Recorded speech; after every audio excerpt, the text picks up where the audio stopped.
An orphan said dad to a stranger. What happens next will melt your heart.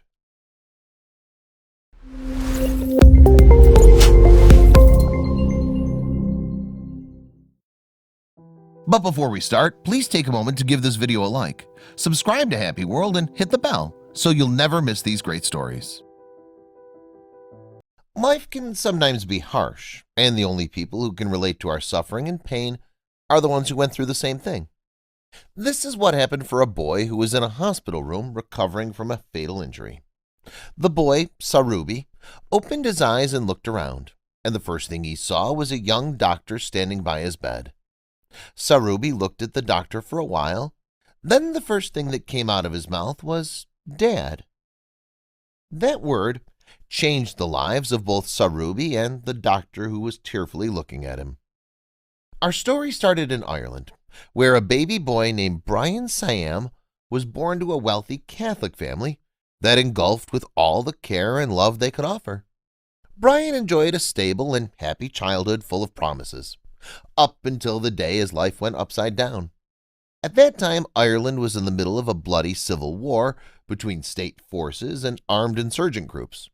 The latter were known for using bombs, and unfortunately, they targeted a restaurant at which Brian's parents were dining that night.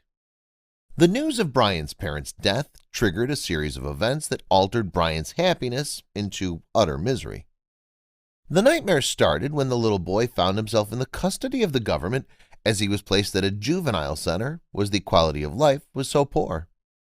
The boy had to endure harsh treatment and bad food. As if this wasn't enough, Brian was constantly moved from one center to the other. The little orphan gave in to his fate, trying to make the best out of the dire situation he found himself in. And just as things started to go from bad to worse, a flicker of hope shone in Brian's life, providing the little boy with a way out of his misery. A couple who had also lost their son to a bombing attack came to the juvenile center looking for a boy to adopt in order to honor the memory of their lost son and give love and care to someone who needed them.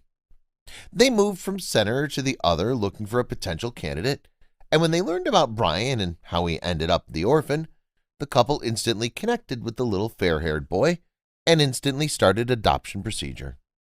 The administrative procedures went fairly quick, and in a short time, Brian found himself enjoying the warmth of a loving family and a place he could call home.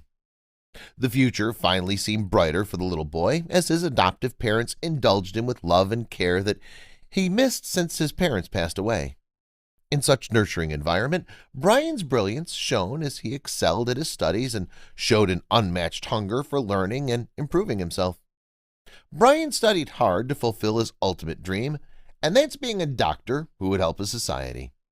That was the idea of Brian claiming his place in this world and showing everyone what he was capable of. Upon learning about his goal, the adoptive parents encouraged Brian to realize it and supported the young boy every step of the way. Brian graduated from high school and was admitted into university to study medicine. Yet the young boy was shocked by the reality of the world that didn't fit his vision of medicine as a noble endeavor primarily geared toward helping the other. Brian couldn't stomach the fact that medicine was perceived as means to generate profitability rather than save life without thinking the cost. Brian even got into arguments with his teachers and other academics as he simply refused to alter or give up his principles. Disappointed by what he found out, the young man considered dropping off from medicine faculty altogether. But his parents wisely advised him against that, encouraged him to not give up on his dream, and instead learn the craft to take matters into his own hands and make his own vision of what medicine must be a reality. And so, Brian kept his ideas and ideals to himself, as focused on benefiting from his professor's technical knowledge and experience to be the doctor he always dreamt of being.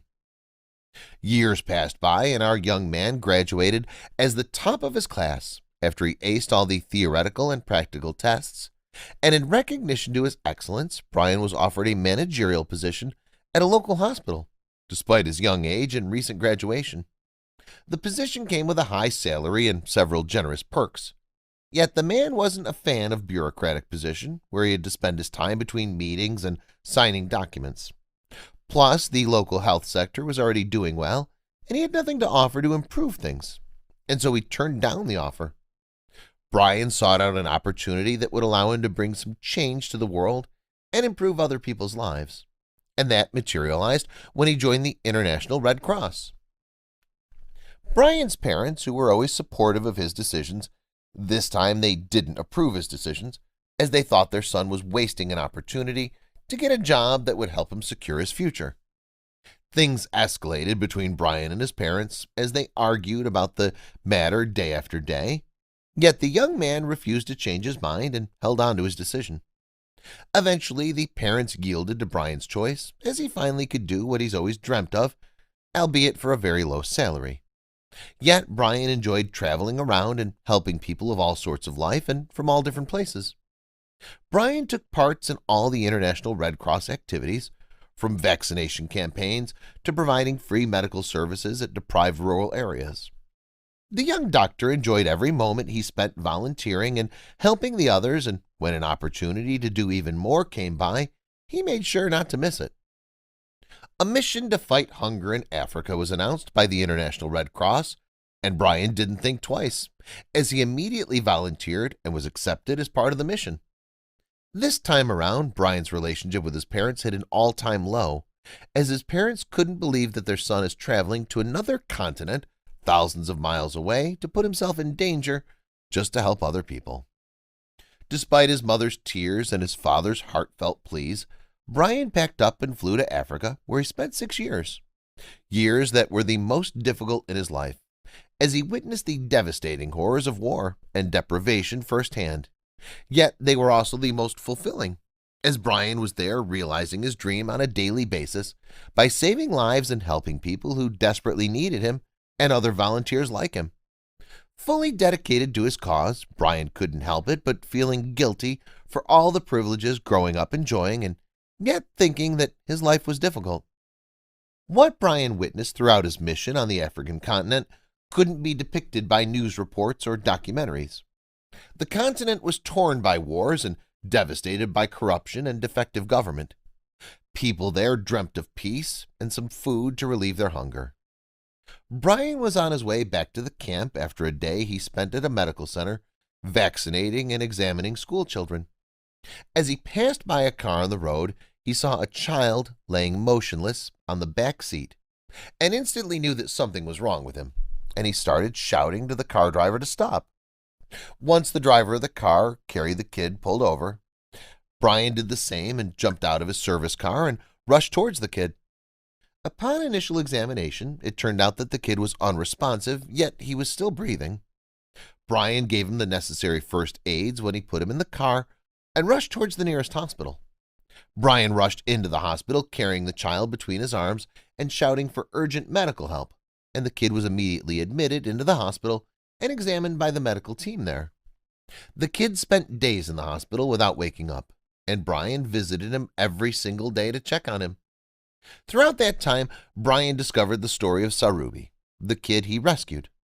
Sarubi was but one of thousands of similar kids abandoned by their mothers, as these women were obliged to make the heartbreaking decision of abandoning some of their kids because they didn't have the means to feed them. So the kids with the least chance of survival were abandoned, and so Sarubi was found unconsciously laying on the side of a desert road. Days passed by and the little kid's condition remained the same, and Brian visited him daily to check on him. And one day, as Brian was standing by Sarubi's bed, the little boy opened his eyes. And as if he was that man who saved his life, the first word that Sarubi said was calling Brian father. Upon hearing that word, Brian burst into tears and took the little boy into his arms, remembering all the hardships he went through and how they were reflected in the horrors Sarubi also lived. On that very day, Brian left the hospital to request the adoption of little Sarubi. Brian's request was initially turned down, as he was a single man and foreigner who was also in a volunteering mission. But Brian was used to not taking no as an answer, and he fought until his adoption request was accepted. And once he got custody of Sarubi, Brian knew that his mission was to give the boy the life he deserved, and so he took Sarubi and flew back to Ireland, where he reconciled with his parents and presented them to their new grandson. Brian's parents were thrilled to have their son back home again, and were even happier with meeting Sarubi, who finally got a family that would take care of him instead of abandoning him in the middle of the desert. Meanwhile, Brian resumed his local volunteering activities, determined as ever to help as many people as he could, all the while making sure that his son, Sarubi, was enjoying a happy and peaceful life. We often focus on human cruelty, but the good that lies inside each of us can change the lives of many people if only we acted based on what hearts tell us. Thank you for watching. If you liked the video, don't forget to leave a thumbs up and tell us what you think about it in the comment section below.